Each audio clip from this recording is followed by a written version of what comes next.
Hello guys, welcome to my YouTube channel. मैं C ए शमी सलूजा। देखिए, आज के इस पूरे वीडियो में हम लोग डिस्कस करने जा रहे हैं how to pass FAR within 2 month. So देखिए, फार को पास करने की स्ट्रेटजी क्या हो सकती है, उसे हमें पूरा डिटेल में समझना पड़ेगा। तो आगे मैं आपको FAR सब्जेक्ट को पास करने की स्ट्रैटेजी आप लोगों के सामने डिस्कस करने जा रहा हूँ। सो मीनवाइल आप हमारे चैनल को लाइक एंड सब्सक्राइब कर दीजिए ताकि आपको टाइम टू टाइम नोटिफिकेशन मिलते रहें, ताकि सारे इंटरनेशनल कोर्सेज़ के बारे में आपको जानकारी मिल सके। और स्पेशली अगर मैं बात करूँ तो CPA में सारे सब्जेक्ट की जो स्ट्रैटेजी है वो एक एक करके मैं आप लोगों को बताने वाला हूँ। तो आज का जो पूरा टॉपिक है वो रिलेटेड टू है फार।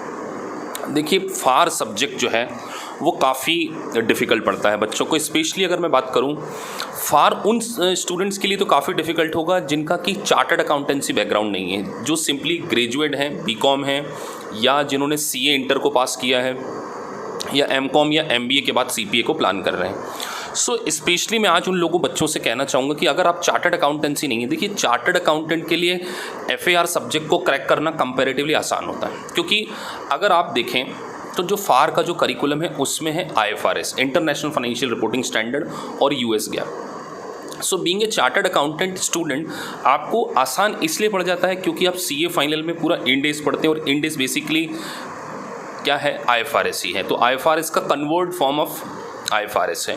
सो CA फाइनल की जिन बच्चों ने स्टडी कर रखी है उनके लिए तो फार को पास करना काफ़ी आसान होता है। लेकिन अगर मैं सिंपली BCom ग्रेजुएट या MBA पर्सन या जो नॉन CA बैकग्राउंड है, तो उनके लिए कुछ स्ट्रैटेजीज़ के बारे में बात करूँगा। तो सबसे पहले गाइस, आपके बेसिक कॉन्सेप्ट्स बहुत क्लियर होने चाहिए। अगर एक BCom ग्रेजुएट स्टूडेंट CPA के FAR को क्लियर करना चाहता है तो उसके बेसिक अकाउंटिंग फंडामेंटल स्ट्रांग होना चाहिए, जैसे इसकी सारी जनरल एंट्रीज किस तरीके से पास होती हैं। उसके बाद बैलेंस शीट डेट के एडजस्टमेंट्स हैं। Bank reconciliation is also very important part. आपका कैलकुलेशन, देखिए क्या होता है कि आपको वहाँ पर बच्चों जो क्वेश्चन सॉल्व करने हैं वो बेसिकली MCQ सॉल्व करने हैं और सिमुलेशन सॉल्व करने हैं। तो उसमें आपको पूरा एक ट्रेडिशनल वे में डिस्क्रिप्टिव क्वेश्चन सॉल्व नहीं करना है, तो आपके पास एक कैलकुलेटर ट्रिक्स आनी चाहिए, क्योंकि आपको एग्जाम में सिस्टम के ऊपर ही कैलकुलेटर मिलता है जिस पे आपको क्वेश्चंस करना है। सो आपका कैलकुलेशन बहुत ही क्विक होना चाहिए। अगर आपका कैलकुलेशन क्विक नहीं है तो कहीं ना कहीं आप एग्ज़ाम में 4 घंटे में लैग कर जाएंगे और आपका पास होने के चांसेस थोड़े से कम हो जाएंगे। सो जनरली आपको एक बात ध्यान रखना पड़ेगा कि कोई भी इंस्टीट्यूट आपको जब क्वेश्चंस करा रहा है तो वह डिस्क्रिप्टिव मैनर में ना कराए। साथ में आप अगर सेल्फ भी प्रैक्टिस कर रहे हैं तो आपको कैलकुलेटर ट्रिक्स पता होनी चाहिए, जैसे किस तरीके से हम लोग डेप्रीशिएशन को, अगर रिटन डाउन वैल्यू मेथड, इसको कैलकुलेटर पर ही कैलकुलेट कर लेते हैं, स्ट्रेट लाइन मेथड है, या अगर मैं लीज फाइनेंस में के बारे में बात करूं तो प्रेजेंट वैल्यू का कैलकुलेशन है, टाइम वैल्यू ऑफ मनी के कॉन्सेप्ट है। तो इन सब के लिए आपको एक कैलकुलेटर ट्रिक्स की रिक्वायरमेंट होगी।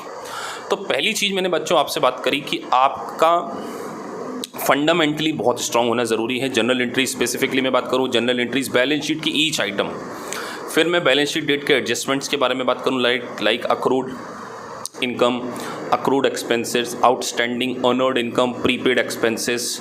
उसके बाद रिवर्स कैलकुलेशंस कैसे होते हैं। बैलेंस शीट की ईच आइटम का आपको पूरा इन डेप्थ नॉलेज होना चाहिए, और आपकी जनरल हिस्ट्री काफ़ी स्ट्रांग होना चाहिए। तो 2 बातें मैंने कही, पहली आपका बेसिक फंडामेंटल काफ़ी स्ट्रांग होना चाहिए। सेकंड, आपको कैलकुलेटर पर ही क्वेश्चंस को सॉल्व करने की हैबिट होना चाहिए। अगर आप डिस्क्रिप्टिव वे में करेंगे तो आपको प्रॉब्लम्स आएगी। और द मोस्ट इंपॉर्टेंट बात जो कि इंडियन स्टूडेंट जनरली फेस करते हैं, कई बार जब आप क्वेश्चन को पढ़ने जाएंगे तो देखिए आप क्वेश्चन को पढ़ने में बहुत जल्दबाजी कर देते हैं। आपको मैं एक सजेशन करूंगा कि जब आप प्रैक्टिस कर रहे हैं तो आप एक बात को ध्यान रखिए कि आपको मैं ये एक बात कहना जा रहा हूँ कि good reading skill is equal to CPA। अगर आपका CPA फर्स्ट अटेम्प्ट में या थोड़ा जल्दी पास करना चाहते हैं तो आपके अंदर एक गुड इंटरप्रिटेशन स्किल होना बहुत रिक्वायरमेंट है। अगर आपकी इंटरप्रिटेशन स्किल अच्छी नहीं होगी सो आप क्वेश्चन में आप देखेंगे कि 4 ऑप्शन में आपको हमेशा 2 क्वेश्चन ऐसे लगेंगे कि दोनों में से एक सही है, जबकि उसमें से एक सही है। तो वो जानबूझ के क्वेश्चन की फ्रेमिंग इस तरीके से होती है कि बच्चे का दोनों आंसर, एक रॉन्ग आंसर भी आएगा और एक करेक्ट आंसर भी आएगा। सो आपको क्या करना पड़ेगा, क्वेश्चन का बहुत अच्छे से इंटरप्रिटेशन करने की स्किल आप में डेवलप करनी पड़ेगी। इसलिए आपको you have to build good reading skill yourself. तो इस बात के लिए हमारा जो इंस्टीट्यूट है बच्चों, आपकी रीडिंग स्किल को बिल्ड करने के लिए हम क्लास में ही बहुत सारे बच्चों को एमसीक्यू सॉल्व कराते हैं, सारे सिमुलेशंस हम सॉल्व करेंगे जिससे कि आपकी एक रीडिंग स्किल इंप्रूव हो जाए। और क्लास में क्वेश्चन कराने के बाद आपको प्रैक्टिस करने के लिए भी सेम टाइम बहुत सारे क्वेश्चंस दिए जाएंगे। तो तीसरी बात मैंने बोली आपसे कि आपकी रीडिंग स्किल काफ़ी अच्छी होना चाहिए। अगर गुड रीडिंग स्किल आप में है तो आपके चांसेस बढ़ जाएंगे। दूसरा, अगर मैं आपको बात करूं तो आपके पास एक समरी होना चाहिए जितने भी टॉपिक्स हैं। सो आप क्या कर सकते हैं, बैकर्स के फ्लैश कार्ड को बहुत अच्छे से क्या कर सकते हैं, स्टडी कर सकते हैं। और जनरली क्लास में हमारा जो इंस्टीट्यूट है, बैकर्स स्टडी मटेरियल को पढ़ाने के बाद ईच टॉपिक के हम आपको समरी बनवा देते हैं। जैसे मान के चलिए, अगर मैंने IFRS 15 में contract with the customer, revenue contract with the customer पढ़ाया, तो जैसे उसमें 5 मॉडल्स होते हैं, तो उन 5 मॉडल्स को की समरी अगर लेमैन लैंग्वेज में लिखवा दी जाए बच्चों को, तो लेमैन लैंग्वेज में लिखने के कारण आपका चैप्टर का रिवीजन काफ़ी अच्छे से हो जाएगा और आप चैप्टर को, क्रक्स को बहुत अच्छे से समझ लेंगे। तो चौथी बात, अगर मैं बच्चों बात करूं, आपको FAR पास करना है तो आपको समरी नोट्स बिल्कुल बनाना होगा। अगर आप summary notes, handwritten notes बनाएंगे, इसमें मैं आपको हेल्प करूंगा कि किस तरीके से आपके नोट्स होना चाहिए। आप मुझे, मेरी क्लास में बहुत सारे स्टूडेंट्स मुझे व्हाट्सएप पे उनकी रेगुलर प्रोग्रेस शेयर करते हैं सॉरी, कि उनके नोट्स किस प्रकार के प्रिपेयर हो, फिर उसमें मैं अपने वैल्यूएबल गाइडेंस उनको देता हूं जिससे उनके नोट्स काफ़ी अच्छे बन जाते हैं। तो एक नोट्स आपको बनाने होंगे ताकि आप क्विक रिवीजन कर सकें। जिस दिन आपकी एग्जाम है उसके एक दिन पहले आप पूरी बुक नहीं पढ़ सकते, तो लास्ट मोमेंट पे रिवीजन किस तरीके से करना, उसकी एक स्ट्रेटजी बड़ी इंपॉर्टेंट होगी।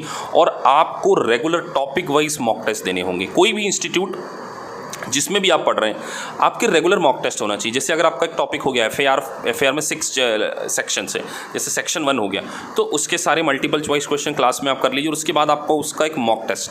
सो मॉक टेस्ट में आप अपने आप को असेस कर पाएंगे कि वेयर आर यू स्टैंड, अगर आप कहाँ स्टैंड कर रहे हैं और आपसे कितनी गलती हो रही। क्योंकि बच्चों, इसमें जो पासिंग परसेंटेज है वो 75 है, तो आपको 75 स्कोर करना पड़ेगा। तो 75 अगर आपको स्कोर करना है, so you should have high level of skill.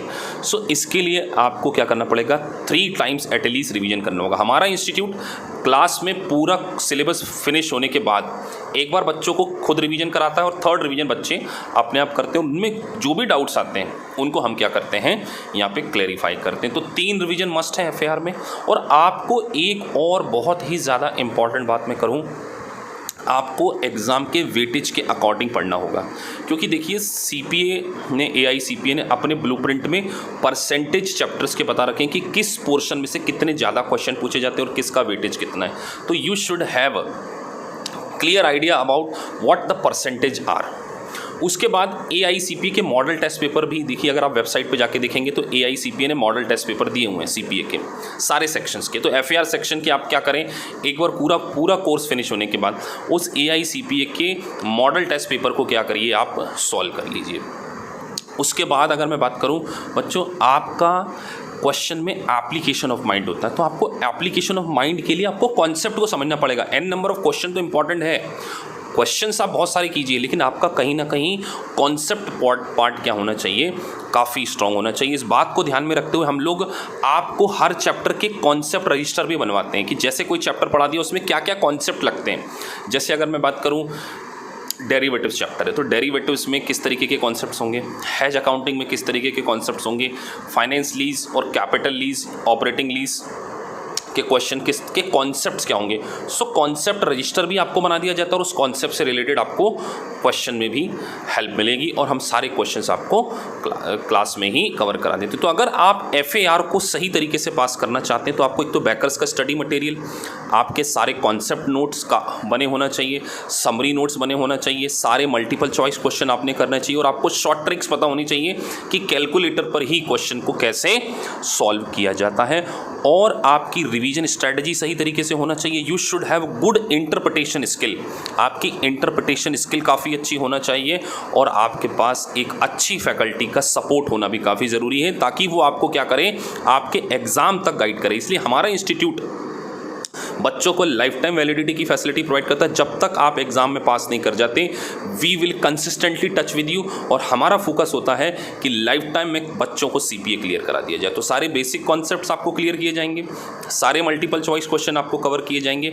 अगर आप आपका CPA 1 गो में पास करना चाहते हैं तो आप हमसे जुड़ सकते हैं, नीचे लिखे व्हाट्सएप नंबर पर हमसे कॉल कर सकते हैं। हम आपको प्रॉमिस करते हैं जो आपका ड्रीम है वो हमारा ड्रीम है, हम आपका ड्रीम एनी हाउ क्या करेंगे, फिल करेंगे। बस आपको हमारे साथ स्टिक रहना है। और अगर आपने हमारी बातें फुलफिल कर ली, हमारी कंडीशन, रेगुलरिटी इन क्लास, हमारे मॉक टेस्ट और बैकर के सारे मल्टीपल चॉइस क्वेश्चन, आपका सीपीए फर्स्ट अटेम्प्ट में पास करना, ये हमारी responsibility, it's our responsibility, it's कि हम आपका क्या करें, सीपीए क्लियर किए। तो आप हमारी क्लास में डेमो ले सकते हैं। अगर आपको अच्छा लगे बच्चों तो ही आप ज्वाइन कीजिए। आप बहुत सारे इंस्टीट्यूट हैं, लेकिन हमारा कमिटमेंट बच्चों के साथ में पर्सनल अटेंशन है, और पर्सनल अटेंशन के कारण ही सारे स्टूडेंट्स हमारी क्लासेस में पास कर रहे हैं। So thank you guys for watching this video. Please like and subscribe the channel so you will get the time to time all the notification. And last but not the least, खुश रहिए, खुशियां बांटते रहिए। जो इंसान जिंदगी में positive है वो अपनी जिंदगी नहीं, सारे वर्ल्ड की जिंदगी चेंज कर सकता है। तो मैं आपको प्रॉमिस कर रहा हूं कि आप अपना कदम बढ़ाइए, आप एक कदम बढ़ाइए, हम आपके आगे 4 कदम बढ़ाएंगे, और आपका यूएससीपीए, आपका ड्रीम, ये हमारा ड्रीम है, और ये dream will fill together. Thank you guys, thank you very much.